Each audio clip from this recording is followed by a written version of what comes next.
So we've just seen Peter Sagan surprise everyone into Foligno.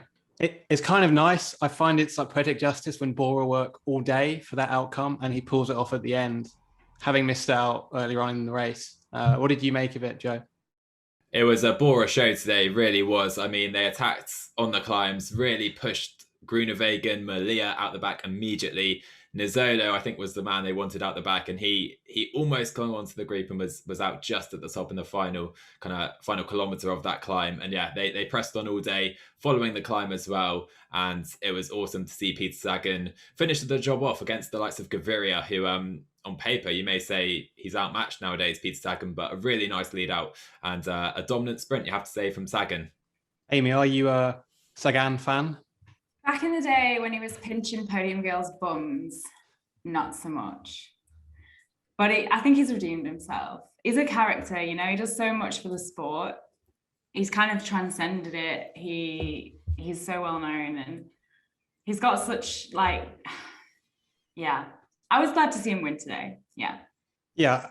Well, I think people mature and change, and Exactly. that stuff was 10 years ago. But in the context of the Giro, it really caps off, I think, a very good first half, a very close first half of racing. If you had to give the Giro a mark, if you're in school, in class, what would you guys give the first 10 days of racing? Oh, that's a good question. I'll give it a B-, I think. I think we've had some good GC action. No, obviously, massive gaps between the top GC guys just yet, but we have some indicators for sure as to who's looking good in the GC and who isn't. And we've had an array of sprint finishes, some purely flat and some with some hills as well to throw some spanners in the works for the sprinters. So I think it's been a great start to a good start to the Giro, let's say. I can't say great after giving it a B-. A good start to the Giro, but I think we still have the best stages of the race to come for sure. Yeah, I think I'd agree. Maybe a B. I would have probably said a B-, but I feel like the last couple of stages have really picked it up. Like today, watching Bernal and Evenepoel sprint for bonus seconds, you can see it starting to heat up. So yeah, also on a B, I guess. So what's been your favourite stage so far, Amy? Not to sound like Dory, but yesterday's stage. And it's not just because it's like the one I can remember. I think watching Bernal on that last climb, like in the big ring, just completely destroying everyone, and then being so emotional and finding out that it was his first win at Grand Tour, which I think a lot of people didn't realize. Yeah, that's why we watch these races, right? For stages like that. So yeah, like he came round the last breakaways like an express train. We also watch his races for new faces, and it was nice to see, even though I think the Tilla Valter lost to Malia Rosa, it was really nice to see him fighting, and I think like kind of kissing the badge almost, or at least kind of hitting the badge like a football player, kind of at the finish. It has been refreshing to have some kind of, not new stars, but new starlets made by the Giro. Like, not many people will have known Taco van der Hoorn's name 2 weeks ago, but now he's in every breakaway. Can't stop him. we knew Taco a few weeks ago. Taco got a mention on the debrief. Oh yeah, of course. In the San Remo breakaway, I think. Milan San Remo. That's the one. We were trendsetters. We were just ahead of the game when it came to snack-based riders. What's been your favourite stage, Joe?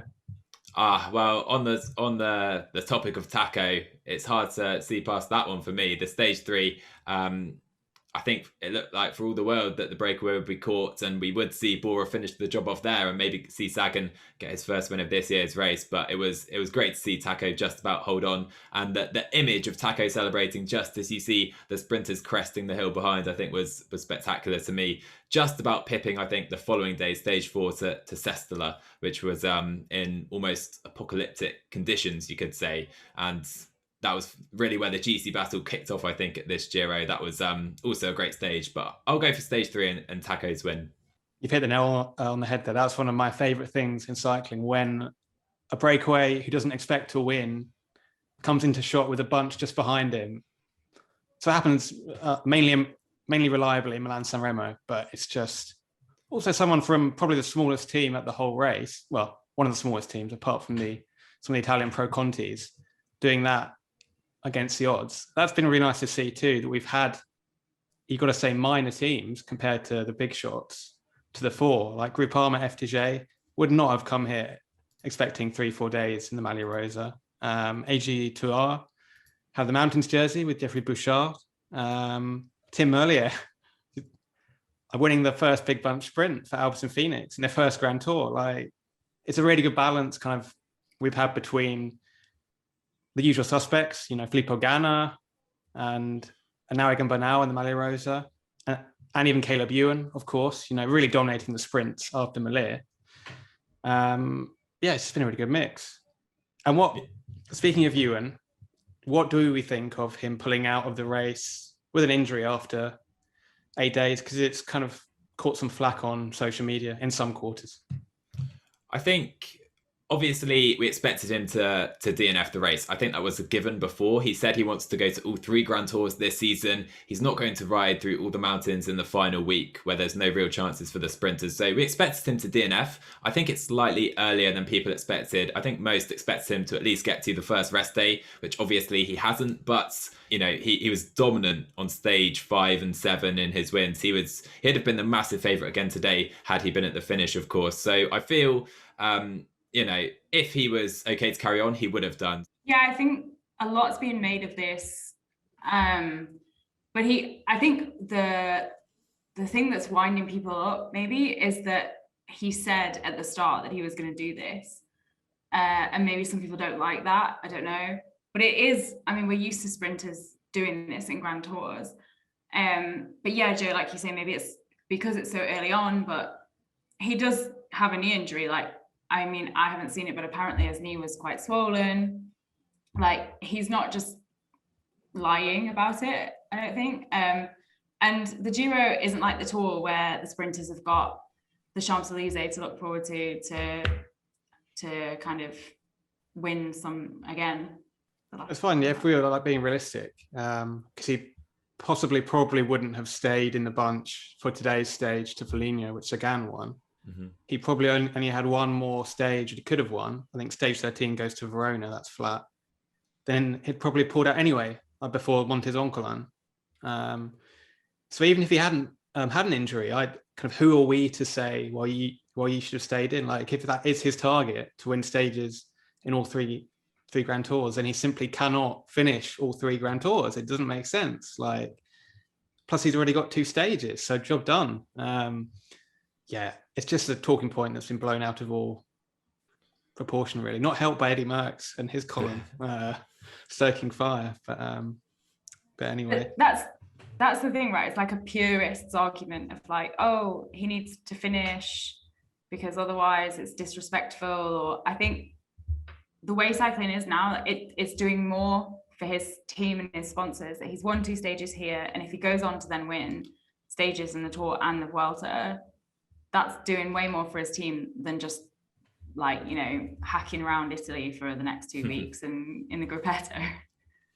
In 2 weeks' time, no one's going to remember this, let alone at the end of the year, if he does win stages in all 3 Grand Tours. That's the only thing that will go down in history, and not this footnote, this pointless footnote. But that's social media for you. There's sometimes it just people like to make something out of absolutely nothing. I thought that another talking point would be the rise of Remco. Well, not rise. We know he's very good. I'm just going to quote from my preview before the race. This is why we shouldn't do previews. So I said, Remco hasn't raced. He's not going to have it in his legs over 3 weeks. He'll be helping Almeida, which are 3, possibly factually incorrect statements. So it would really have helped my fantasy team too if Patrick Lefevere had announced pre-Giro that Almeida was leaving and not 2 days in. So thanks a lot, Patrick. What do we make of Remco's first 10 days at a Grand Tour? I mean, he continues to surprise. In 2020, he won all of his stage races, all 4 of his stage races. Obviously, this is his first Grand Tour, so he's still going into the unknown. I feel every day people say, oh, it's an unknown. You know, he's never raced a race this long. He's never ridden a 10-day race before, let alone 21. So he's recovering between stages really well for the moment. Whether that's going to continue until Milan is yet to be seen, of course, but he's just incredible. What a talent. For him to come in with 8-9 months off the bike, and for him to be just fractionally away from the Maglia Rosa into the first rest day, he is an incredible talent. There's no other words, really.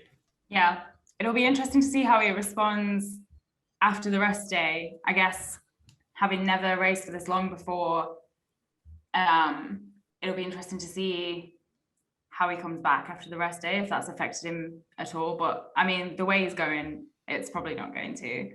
And it was great to see him like really taking the fight to Ineos and Bernal for the sprinting for the bonus seconds today. He's almost at an advantage with not taking the jersey just yet, because his team doesn't have to ride. There's no pressure just yet. I think he's in a good position at the moment. Well, I mean, there's always pressure because he's Remco, and Belgium. Well, yeah. Belgian journalists love to put pressure on. I'm still a bit in the Trishness camp, that it will be phenomenal if he even finished on the podium, like having not raced for 9 months, because I just can't see how you can simulate those efforts you get from racing, and the confidence, and the technical bumps skills from training camps. But as Joe says, just everything thrown at him so far, he seems more than fine with it. But I'd like to see how he copes with the first high mountains, over 2,000 meters. I think that's stage 16 to Cortina d'Ampezzo, because that's still where the race is going to be won and lost, where the big differences are made. We've got 10 riders separated by 62 seconds at the moment, which is almost unprecedented for closeness at the Giro, where there's normally bigger gaps and more decisive early stages. So I'm really enjoying this really close GC battle. Have any other riders stood out or impressed, disappointed, either of you? I think for me, obviously, Giulio Ciccone came into this race with Malcolm Mollema and Vincenzo Nibali in his team. Mollema had said before he was going to hunt stages, so it was a bit uncertain as to how their GC race would go. And Giulio Ciccone, I think he's the closest to matching Egan Bernal on each climb so far. He was the rider behind him on the finish to Campo Felice on the gravelled finish, and he followed Bernal as well on the 2 other kind of medium mountain finishes as well. So Ciccone looks fantastic on the climbs, and I'm intrigued to see for sure how he's going to go in the higher mountains, like you say, and the big gaps are still to come in this race. And if Ciccone, he's not adverse to an attack by any means, he's one of the most defensive riders in the race. If he puts in some early moves on the mountains and Trek play some aggressive racing with Ciccone and their team, he could have a real impact on this GC and the Giro d'Italia, even though that final time trial is still going to hurt his chances, I think. So who do we think is in the box seat? Because if things stay a bit like they are, you've got to say that the Remco is a better time trialist than Bernal on paper. Yeah, I think Remco will probably, if Remco's within a minute of Bernal in that final time trial, he'll feel confident. I think Remco would be in the driving seat there. I think he can definitely gain the time back on Bernal in the time trial. But, it's going to be very difficult for him, I believe, to follow Bernal. Firstly, on the Montalcino stage, following the rest day, I expect Ineos could blow that up, and we're not sure exactly how every GC rider is going to cope with the gravelled roads there. They only had 2 kilometres of it on stage 9. They've got, I think, 40 kilometres of gravelled roads to come on that stage, and then, of course, the high mountains to come. So I agree, if Remco's there in the time trial, he'll be gaining time on everyone, but, he has to really limit his losses until that point, which is going to be really, really difficult. And how are our pre-race predictions shaping up? You've already heard about my woeful one. Well, I feel as if before I was saying Bernal, and everybody was kind of like, "Oh, he's had back problems," and I was like, "Oh, is it really basic to pick Bernal?" But you showed us. What do we know? Pick Landa as well, didn't we, Joe? No. Yeah, I mean, I had Simon Yates to win, who, you know, no one's talking about him right now, but like you say, it's still close. Within a minute is Simon Yates of Egan Bernal's lead. So, you know, I wouldn't write off Yates or anyone just yet with the big mountains still to come. However, you know, he doesn't look like the prime favourite at this point in the race. And then I had Landa second and Sivakov third, and my hopes were dashed on stage 5 where they both crashed out. Key to winning this Giro is being good, really. Best form from stage 16 onwards. And Simon Yates has not ridden a perfect Giro, but he's hidden extremely well. He'd definitely like to be, much closer to Bernal and Evenepoel. But, you know, it can either go two ways, that he shows it, he's a man in the high mountains and can put some minutes into them, or we're already seeing that he's not quite there and he'll fade to 4th, 5th, 6th. Could be interesting. We talked a bit about, you know, teams and riders that have done well. Which teams in this proverbial class are on the naughty step?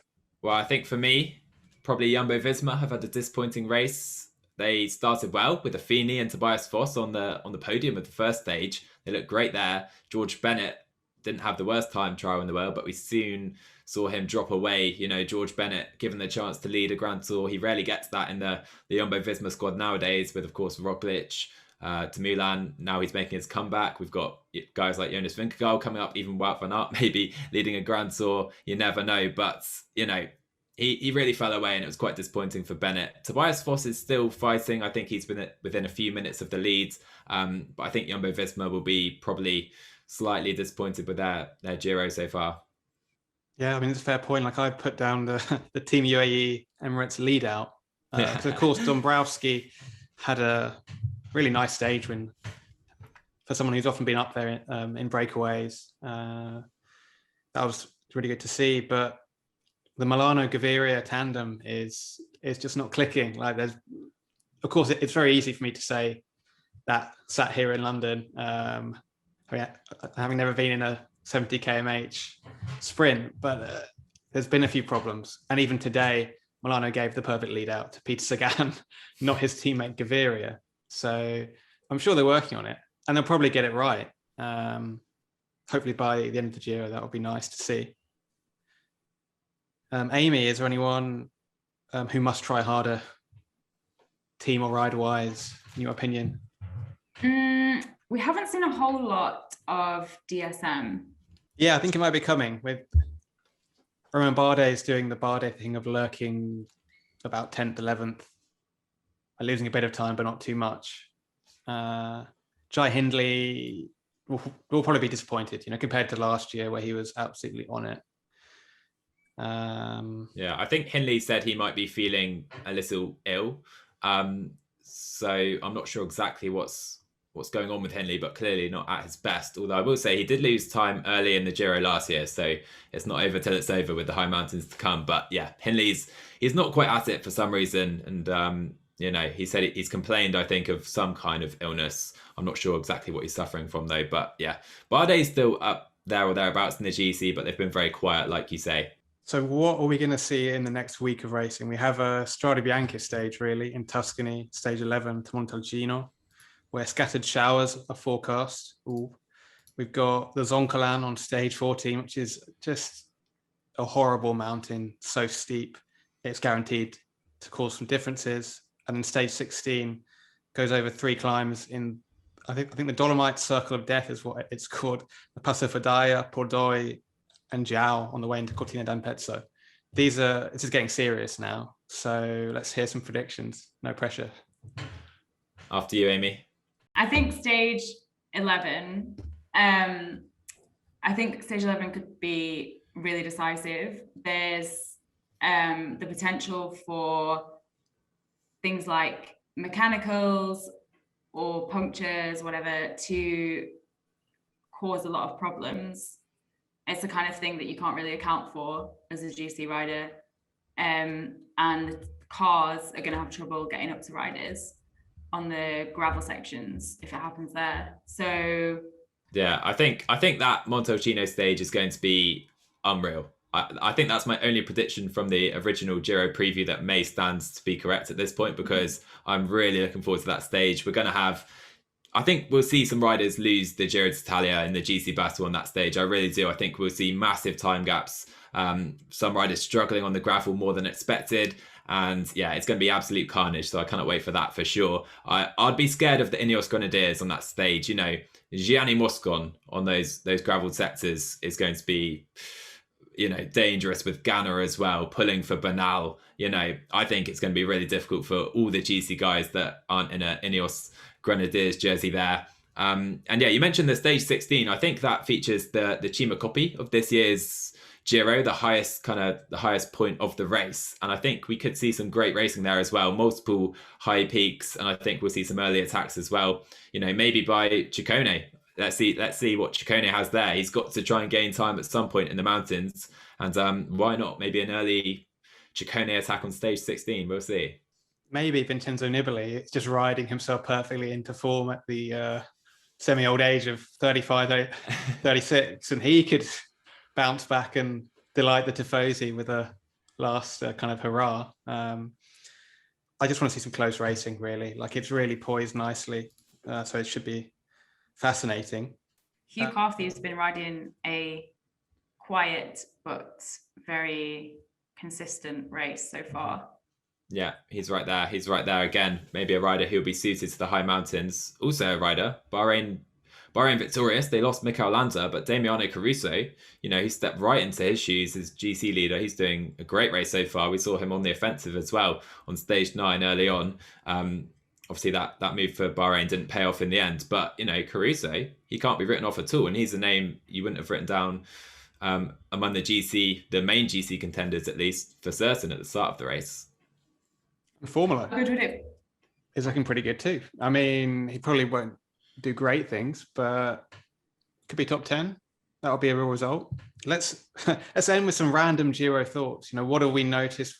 Which things have kind of stood out? What have we been doing around the Giro for the last 10 days? Like, just for example, I've started doing on Twitter, started making a thread of Giro teams that resemble cartoon characters. And I'm almost there, but it's damn hard for some teams, you know, to find the right character. That's what I've been doing with my week off, you know. Really useful stuff. Time really well spent. Absolutely, yeah. Yeah. I mean, I've learned in the first week that I am absolutely terrible at predicting who's going to win a stage. I've learned that for certain. And to be honest, I've been so caught up in that I haven't noticed too much else. Amy, have you seen any good animals? I've just been trying to keep up. Oh, yes. There were some amazing wild horse shots. I think either yesterday or today. This is how bad my memory is.